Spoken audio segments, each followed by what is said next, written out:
4 hari menjelang tahun baru 2023, arus kendaraan di jalan lintas tengah Sumatera Muara ini mulai terkendali. Diprediksi arus lalu lintas akan kembali padat saat mendekati tahun baru.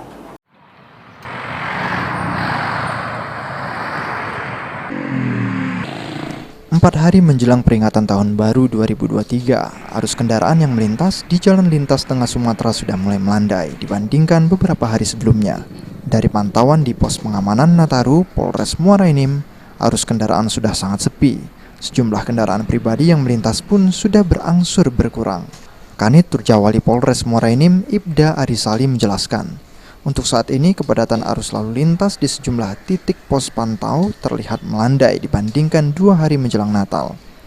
Diprediksi 2 hari hingga 1 hari menjelang tahun baru 2023, lonjakan arus kendaraan akan kembali terjadi, terutama dari arah Lahat ke Palembang dan dari arah Palembang Simpang Meo. Kondisi ini pun telah diantisipasi oleh petugas di lapangan untuk mengatur arus lalu lintas di setiap titik pos pantau.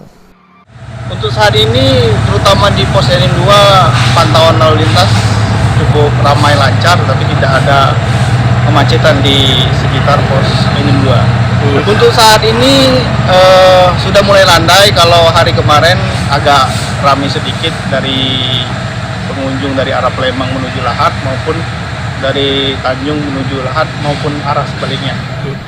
Polres Muara Enim sendiri dalam menyambut libur Natal dan Tahun Baru telah mendirikan pos pengamanan di sejumlah titik seperti di Simpang Belimbing, Simpang Jembatan Enim 2, dan Simpang Meo.